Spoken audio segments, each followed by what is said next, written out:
So in this video, we'll be installing a HydroTherm baseboard radiator. Pretty simple job, so let's get into it.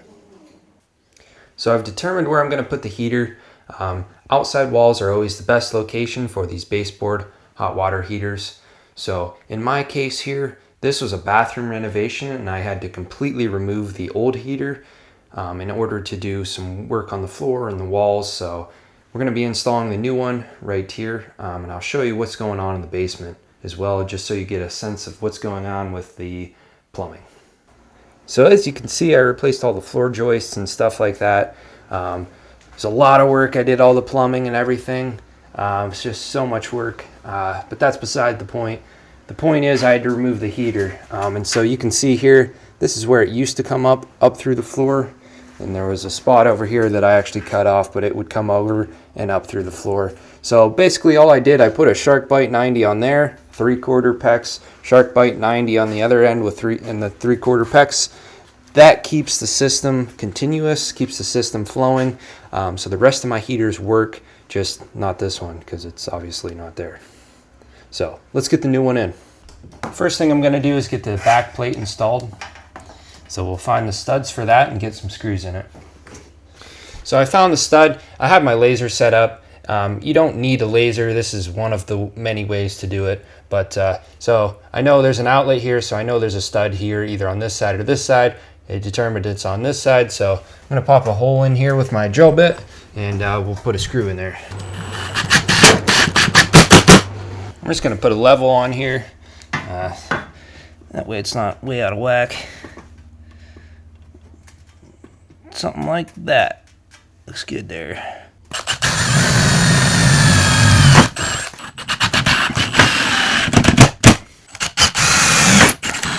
There it is. Okay, we are secured to the wall. Okay, well, I thought something wasn't right, and that's because, well, it wasn't right. So learn from my mistakes. Don't do the same thing I did. I installed this upside down. The fat lip's got to go up top. So let's flip this around here.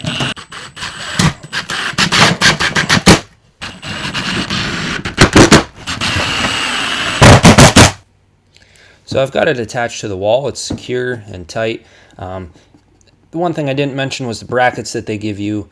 So for my case, I'm doing a 4-foot length heater. So they recommend 2 brackets, one 6 inches from each end. Obviously, if you have longer length heater, there are different requirements. They recommend 4 brackets for 7 to 8 footers and 3 brackets for 5 to 6 footers. But like I said, mine's a 4-footer, so I'm going to have 2 brackets, one 6 inches from each end. Double check, make sure my brackets are about 6 inches in from the ends here. A little bit more, something like that.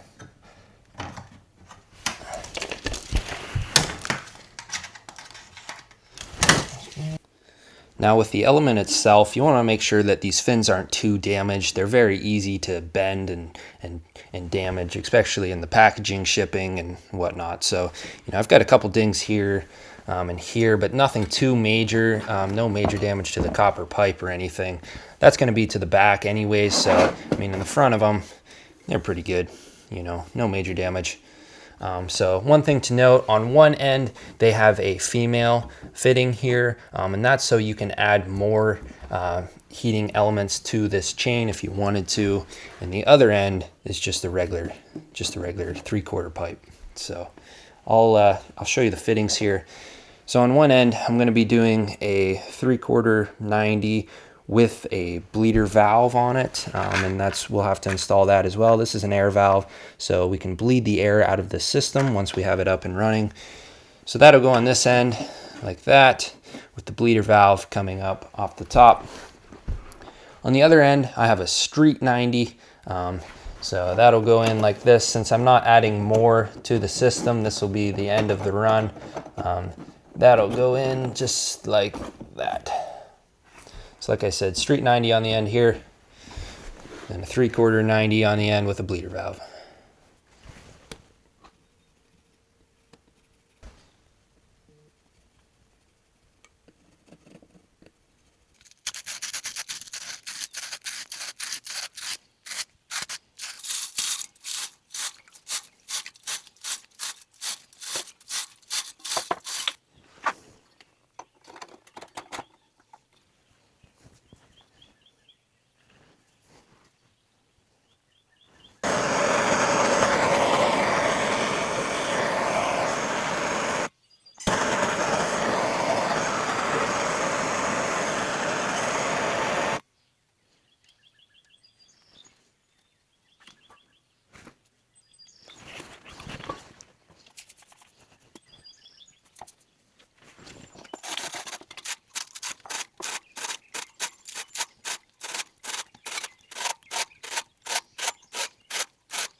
Now we'll get the holes laid out so we know where to drill here.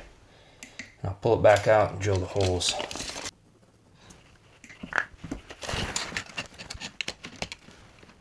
Right there.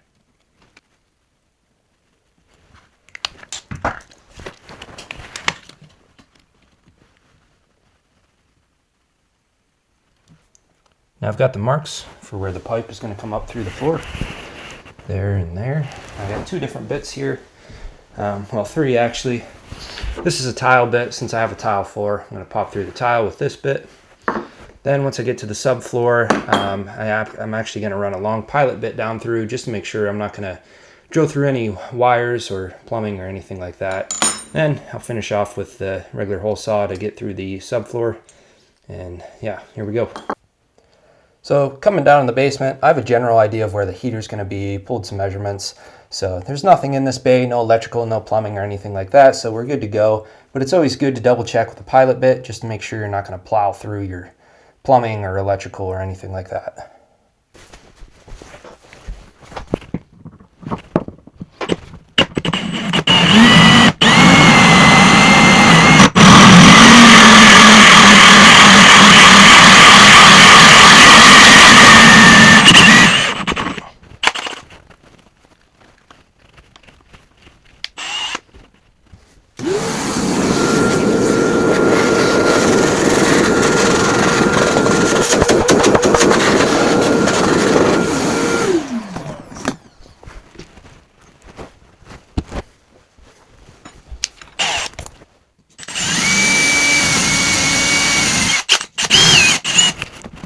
Pilot bit through, and we'll check and see. Yep, just as I thought. All is good. We can keep drilling. I'll finish off with the regular hole saw and we'll pop on through. We'll do the same for the other side. Now I've got the holes drilled on both sides. Next thing I'm going to do is I'm going to put this air valve in. And I did throw some tape on there, so we're going to thread this in there, get her tight, and we'll put the coil in place then.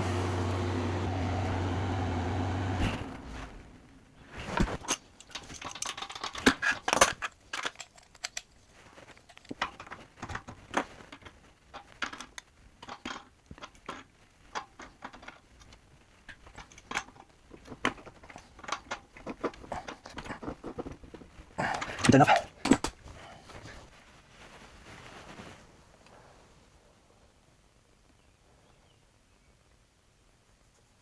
Cut it the same as this one. I'd rather have it too heavy than not enough, so we'll cut it heavy and then we can plumb in down here.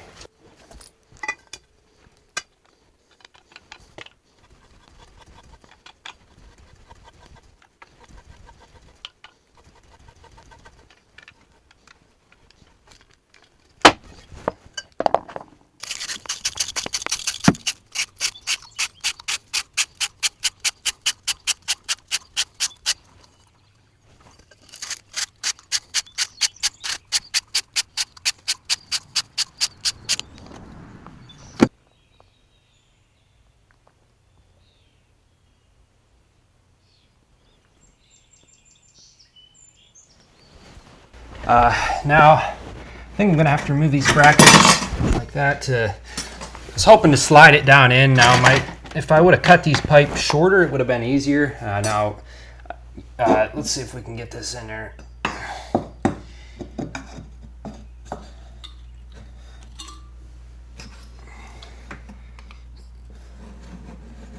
Just like that. Now, I'll see if I can get these brackets back in. Should be able to. Let's see here. Oh yeah, slide that baby in. Oops, too much.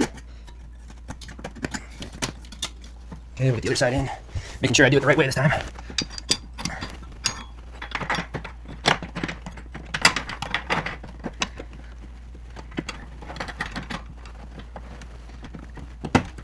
There it goes.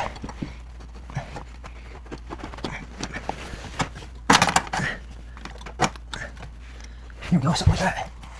Okay, the hardest part's over. Now, I thought I was ahead of myself once again, but actually I'm good. I bought these split flanges, and I thought these are the ones that slid over, but these are actually ones that will open up and will allow me to get these on. So these will cover up the holes here, obviously. So now that we have it in, we can install the vane dampener. So this will angle the heat waves. And we also have these clips here. These are for the vane dampener. So basically these slide down into the channel, and these clips, if the camera will focus, these clips have a little bump on the inside, and these slide in the channel here. And so those little bumps will hook into these little holes here. So we'll get these clips installed on the dampener. Slide right in. Something like that. Now we'll get that pushed in like that. We'll get this on. Pushed in there. We'll slide it down so it's flush with the end. And there we go. And see how that rotates? Very nice. Next we'll get the face cover on here. And I'm pretty sure this just pops right on there. So this hook's on the bottom. And then the top one should just clip right in like that. There we go. Once again, make sure our ends are flush. Everything's lined up nice. So like I said, yeah, I have the air bleeder right here. It's nice, it's easy, it's accessible. I can get to it to bleed the air. So